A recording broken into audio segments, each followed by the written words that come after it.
Gus Gang, y'all already know. Y'all already know. I said this. I told y'all weeks ago to relax. It's not over. It was never over. Gus Stang planned this. Come on, dog. Like, come on, man. What are y'all talking about? Was this not obvious, fam? Like, from the rip, the unseriousness of it. Mans did not use his library, which Trom's the one who pointed it out. Hey, he's not using his library right now. Let me try to get him out of here. And then the laughing and the joking. Like, come on, fam. Textbook obvious plan. My man spawned back into the room like, look, I gave you a chance. I gave you a chance. Shout out to the Gus Gang, man. We never lost faith over here, okay? Them zookeepers are down bad this week. Ooh, they lost a mask. They bleeding. Hit that sub button for your boy, okay? Because not only do we got to talk about that, we have a lot to unpack here, okay? Now, warning, there are a lot of new theories that are being made just in Todd community. I'm forming my own. There's a lot of questions, and I have a few answers, but there are a lot of new things being brought and being talked about. So things I speak on are not definite. I want that to be clear. I'm just speaking on possibilities in this review. So this is also another off the script review. Okay, so I am not reading from a script. I'm reading straight from my brain and what I can remember, and I have some questions to ask you guys. Okay, so let's start from the top. So the chapter starts off with a flashback, and we see Eduan, V, Yi Rang, Zahard, and Gus Stang at a campsite. Supposedly, this is after the whole ordeal that Diddy just went through. Now, they seem to be their own team, and I'm guessing everybody else is in another team right now. It includes Yorin, Blood Matter, Two Perry, Arlen, Blossom, and I'm probably missing a couple other people. Han, um, yeah, all those people are in another party. So right now, Yi Rang and Eduan is arguing. And before I get into the details about that, I want to say, guys, I absolutely positively think that Yi Rang, if we're taking bits and pieces from Yi Rang's backstory that we know from the blog post, that Yi Rang hates men, it's because of Ed. I totally think because of this, what we're seeing, the interaction between the two, that Eduan was the man that she was in love with. Common in many series and cultures that people who tend to bicker, man and woman who tend to bicker at a young age, usually end up together in a lot of stories. So that's exactly what's going on here. They're arguing back and forth, and I can imagine that Yi Rang secretly loved this man, and Ed probably secretly liked her too. But Ed is a playboy from what we know in the future. Ed becomes a playboy. He has so many kids. It just never worked out, and Yi Rang might have been disgusted.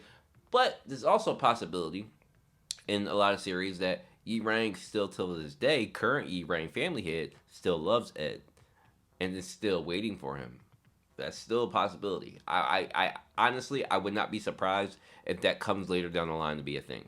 But you guys let me know what you think if those are the two, because this kind of was a telltale for me. Now, they're sitting here arguing in the camp, and V is kind of like the mediator who is also like a leader but not leader, because we get a weird interaction here, right?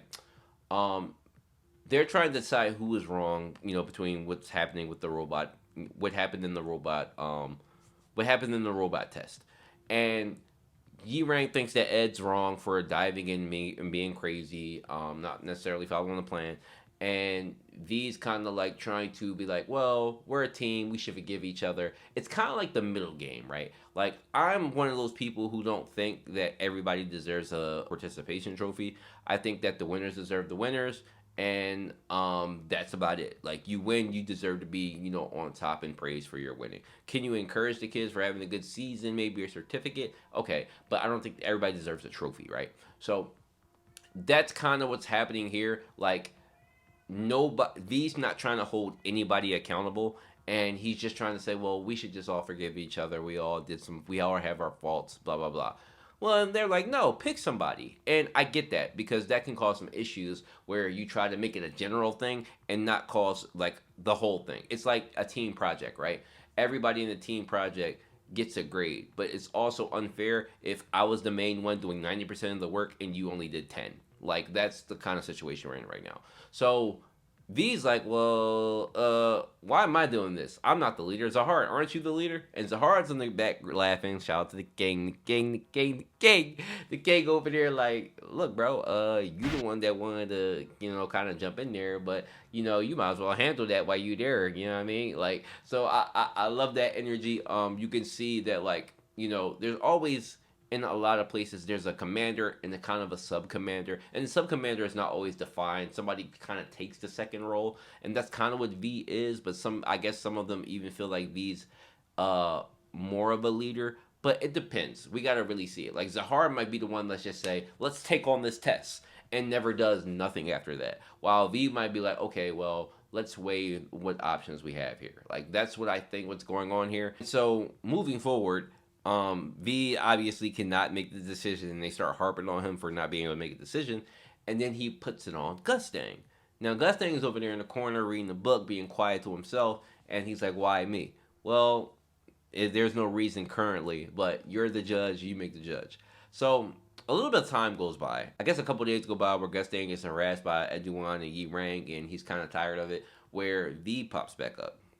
Now, this is a significant event, okay? Because Gustain gets his weapons. Now, these weapons are the scale and the bamboo stick, is which I'm going to call it. I'll call it the bamboo stick. They were created by Maxeth. And V went to go see Maxeth. Now, there's a lot of things in this, okay? Let's start with what they are.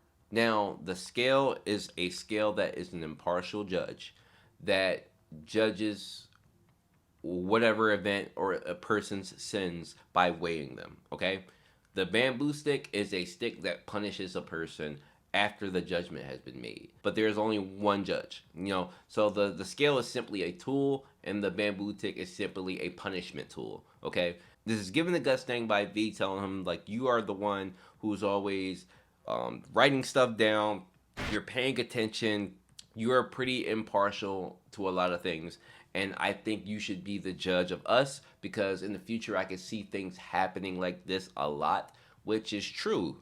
If they're going to be climbing this tower often, there are going to be a lot of situations where somebody might be right, somebody might be wrong, and it can get more and more severe. I mean, look at this one. Like, the result was a bunch of people passing away. So V's giving Gustang the role of recorder and judge. You judge us on our sins and keep us in line, basically, to make sure that we don't fall and stray too far from the morality path. Because you can imagine, like we're going to see later on, you can absolutely stray from that path when you get hurt too many times, right? So, diving back into the details, right? Gustang says, you gave it to me after you knew what it meant for the old man to do this. What does that mean? I have no idea what that means. You guys give me your interpretation on that sentence right there. Because I took that as V had to give something to get something. What did V give? I have no idea. So that was a questionable part in this whole thing. Now, there's also a little bit of a relationship thing here between V and Gustang. Now, obviously, V trusts Gustang a little bit differently than he trusts the others, but he says that he doesn't want Gustang to kind of get corrupted, because he says he doesn't want him to get in trouble in the future. What is that right there? What do you guys think that is? That's a little bit of a different relationship than we've seen so far in the flashbacks. Now, we know that Arlen and Gustang have a relationship, okay? And I don't remember the details about it, but I kind of get a Big Brother vibe from V. Is it just me? But I kind of get a Big Brother vibe from V. Now, if there is a scenario where V and Arlen, maybe they're a bit older, but maybe they're big brother, big sistery to Gustang, I'm kind of getting that a little bit. Because in the previous chapter, I don't know about you guys, but I got the guys in the back, the little brother vibes from Trom and Gustang, they seem like the guys who are a little bit weaker, a little bit needs like help all the time, always has to call for help. And Gustang was doing what he does, which V said Gustang's a truth seeker, and he was seeking out the truth and diving in to see what's going on. That's Gustang's character, and you can see why V trusts him as much because he's one who's never going to give up, and we see it, years down the line with this whole war and everything being caused by Gustang finally taking action after so much time. So you guys, let me know. Do you think there's a relationship between V and Arlen and Gustang's like a little brother type? I get that, but again, this is why I said there are no definites. There's just a bunch of theories being thrown out, and it also makes sense to why Gustang was so stressed out. As you can see during the period of when they stopped climbing, and he couldn't make decisions on whether or not to judge Trom with the Enkidu thing and whether it's right or wrong. Like Gustang went through a lot. He's the one that's kind of a bit in the middle, but we know that he did pick a side. He absolutely picked a side. He was on Zahard, Trom's side. So there's a significant event that judges all of that. And I wonder what that event is, but we'll get more into detail in a second here. So we get a massive amount of detail about Trom's character as a kid.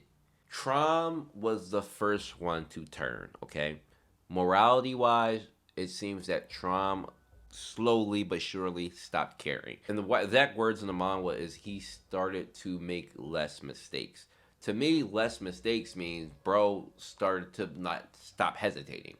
So like, let's just say there was a big monster in the way that's coming to get them, a machine monster, and there are a couple of regulars down in the way, and he had to go send Leviathan or somebody down there to go destroy it, and it might mess up the other irregulars in a way. This is just a theory, but he would send it down there to destroy them. If they get hurt, they get hurt.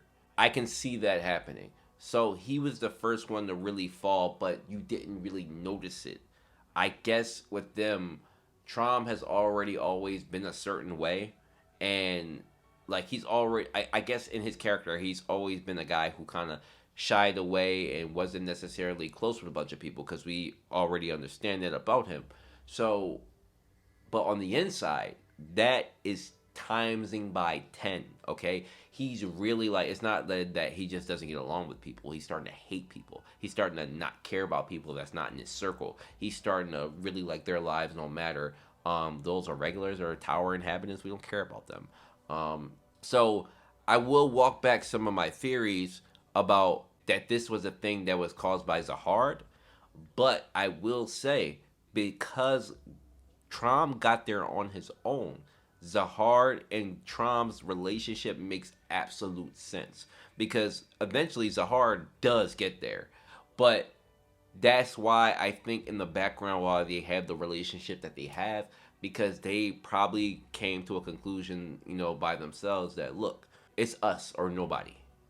Meaning it's the Great Warriors and nobody else. So it was easy for them to connect in that way. Now, about this necromance shit, man. Holy. Okay, so we gotta talk about that.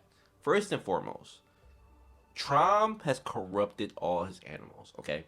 So imagine this, right? And I think there's a Pokemon episode like this. Trom has a bunch of animals that he's captured.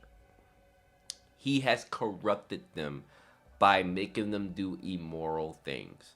Meaning, let's just say that you have a dog and your dog is a sweet, or let's just say you inherited a dog from somebody, okay?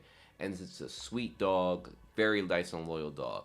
You can absolutely taint your dog into becoming a vicious beast, okay? By commanding him to maybe attack somebody, by maybe training him to do certain things.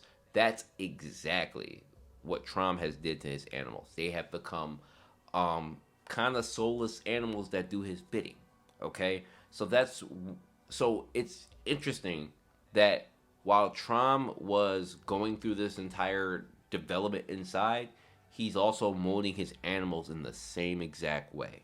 We get into the necromancy shit. And I need people to acknowledge this does not just stay with animals. This does not just stay with animals. I don't know if people realize this because I'm not seeing any people talk about it, but this also goes for people. I only say this because where we talk about necromance, Reshut is in the forefront. Reshut. Unless Reshut is a type of being that's different from a human, then I can be incorrect there. But she is humanoid. We know she has wings, angel wings, so that could be a different race of animal. I get it. So let's just say if all the cat people die, then Trom can obviously bring them back to life or take their souls that are obviously they're supposed to return to Shinsu, and he consumes them and keeps them.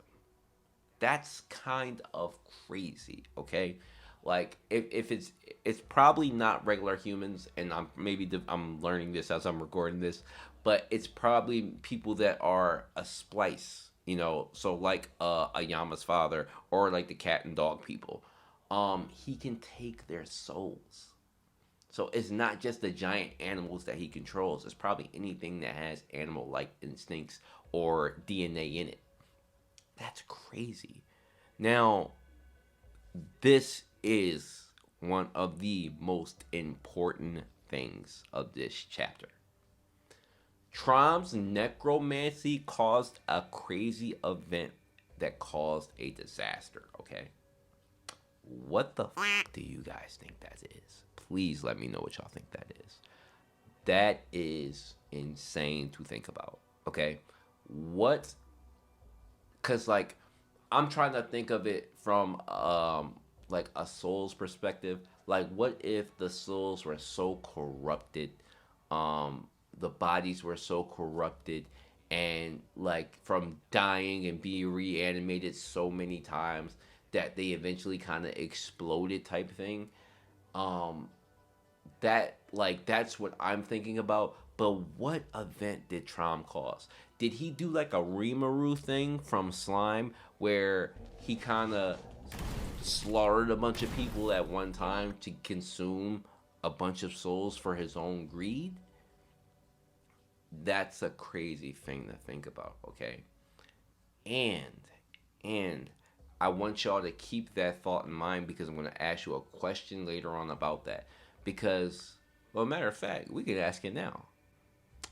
Do you think that Zahard possibly got a contract that gave the family heads immunity against being punished by the tower? I say that, and I say that because if Trom caused an event that caused disaster, he should be punished by it.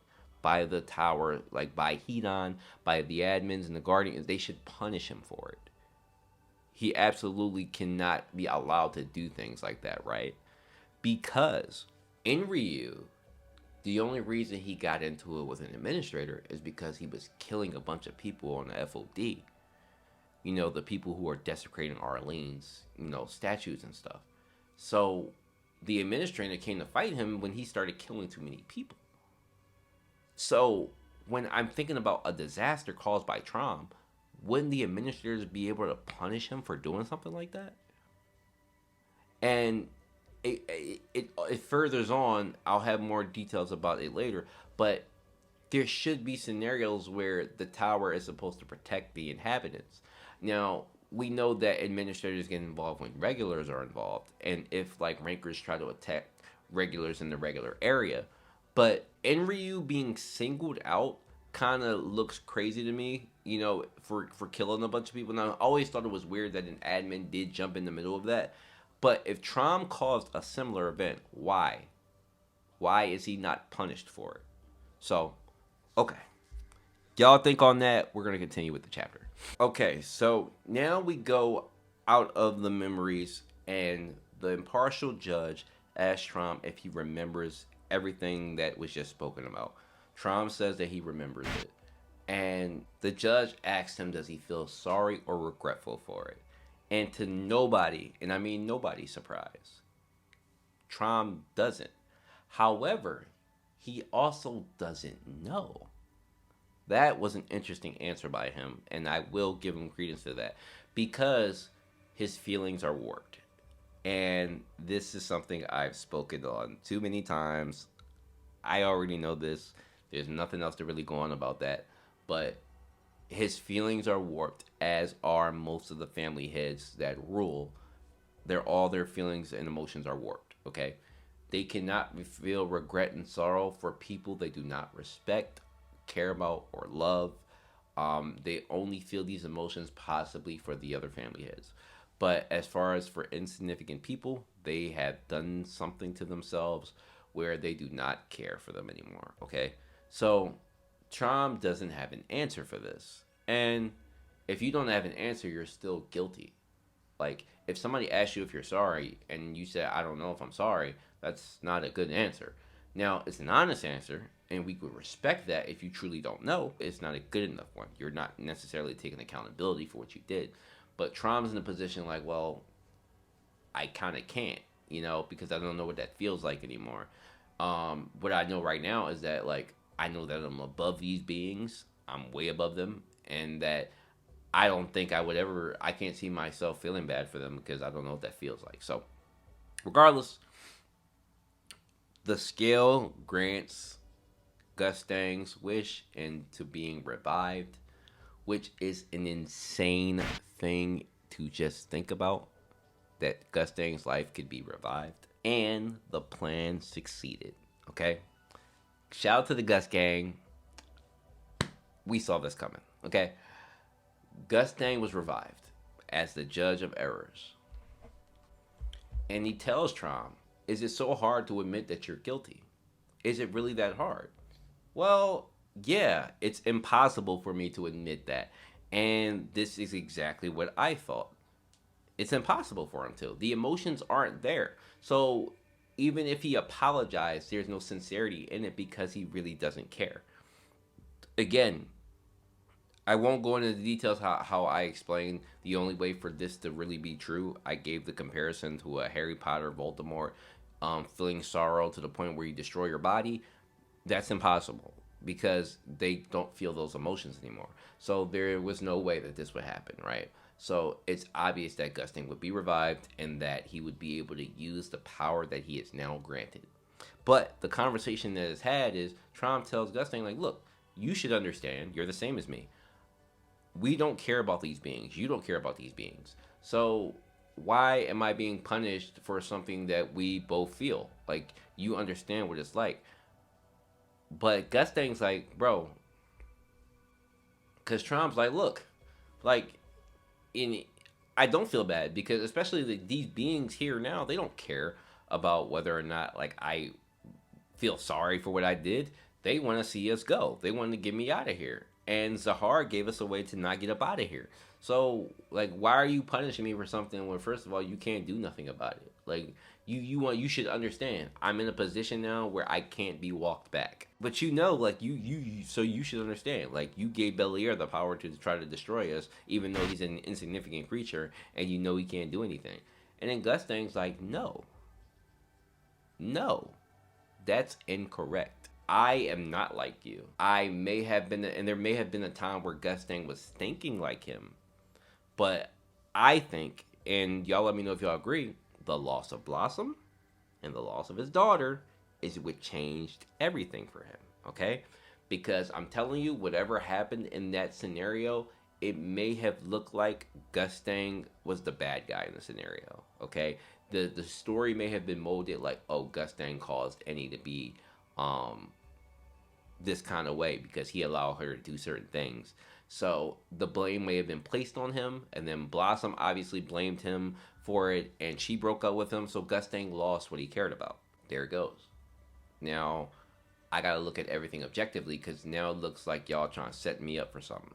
But Gustang says, no, y'all have become arrogant, including myself. But because I've been given the role a long time ago of judge of all of you, I'm going to break your wings.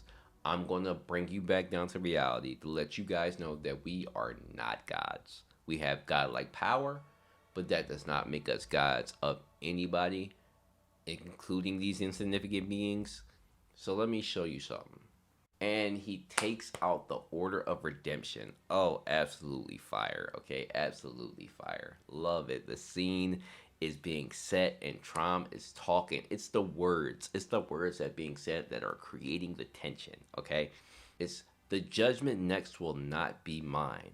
He's gonna leave the judgment up to the Towerborn, which we can assume are the new family heads, the new leaders that we have yet to flash to, but he's gonna leave it to them. But before he does that, he's gonna whoop Trom's ass. Oh, I love it. I love it. I love the idea of it. And Trom is losing it. Then do it. Then do it. If you can. Absolute gas, man. So it turns up, all right. Trom summons looks like almost every being, most of his beings out at one time. Gustang summons this new thing. Now, I don't know if this is part of the Order of the Redemption or if this is his own thing because there's no clarity here, but we can assume it might be a part of the Order of the Redemption, right? The Seraphim of Light. And they come out and they're fighting against Trom's animals while Gustang kind of resizes the bamboo stick into a weapon that he can use with his hands. And he cleaves through Trom's animals. Like, absolutely taps them to the point where Trom is surprised. Like, oh my god, wow, he just went through everything. Smacks this man in his mouth and breaks his mask. What are we talking about? Stop playing with Gustang, bro. Yo, absolute gas. Tells this man, stand up. Get up, boy. Get up. I'm gonna shred those wings you're so proud of. I'm gonna leave them like those of a dried haddock. Now, the dried haddock part was a little bit meh, and I can't wait to see the webtoons version of that. It'll probably be, I hope it's a little bit better. But it's all cool. And all Trom can say is, "You crazy, son of a bird." Fam. Chapter is a 10 out of 10, fam. It's nothing to talk about, guys. If I'm talking for about 30 minutes plus, it's gonna be a 10 out of 10. Okay. Gas chapter. Lore, art, combat. I mean, there's nothing else to talk about. 10 out of 10 chapter. Now, mind y'all, the question I asked y'all earlier was, do y'all think, because I asked y'all earlier, what's the reason that V would give Gustang weapons to use to judge his friends? Is it because V foresaw that his friends would become arrogant beings? That, first of all, that's complete crazy future tunnel vision type shit. But he definitely foresaw scenarios where this would happen. Maybe not to this significance, but it definitely happened. And I can see where V might see in his mind that there may be some justification amongst them where they would justify the slaughter of people, and that no, that's not okay. Like, and so, in and also, I'm not saying that V foresaw Gustang and gang. I'm not saying that V foresaw like Trom and Zahar like killing people or slaughtering people and like having the admins let it pass. I'm not saying he foresaw something like that, but he definitely wanted to be held accountable. He definitely wanted them to be held accountable for things. It's just interesting that Gustang chose the hard side, and that's like a super significant thing that I want to really, really see. And I do wonder if what Trom calls as a disaster is a part of the event that Lusek was talking about, where he said, like, I can't believe you guys did that after what you guys did. I wonder if it was like defending Trom. I wonder if it all had to do with something like that. Because we already know that necromancy now is illegal and that Trom was doing it. But why wasn't Trom being punished for doing it? So that is a big question that I have, because if it's against the tower's laws, then maybe the administrators couldn't necessarily punish Trom for it because he's an irregular. But then I just, and I just think it's weird that Enryu kind of got punished for killing people, but Trom not getting punished for using necromancy, to the way that he did. It kind of it throws me for a loop. Like why? Like why? Now it could be that Enryu was such an outside being that he just popped up and just started killing things. That I get it. Like he wasn't something that was being watched necessarily, like Trom and Zahar's crew was. So he could have just been like, oh, where's this X Factor being come from? But then there's this side where they obviously get involved where there's massive amounts of death. So if that's what Trom did, then why wasn't he ever punished for it, right? So y'all let me know what y'all think about that. I don't think I have any much else to this. This isn't going to be another long video. So 10 out of 10 chapter, easy gas. Shout out to the Gus King, we lit. Stream will be Friday per usual. You already know. So yeah, hit the Discord link below. I gotta know what y'all think. Okay. There's a lot of talks, there's a lot of new theories being thrown out there. Yeah, I don't have much else. If I missed anything, we'll talk about it on Friday. Till then, peace, guys. See you soon.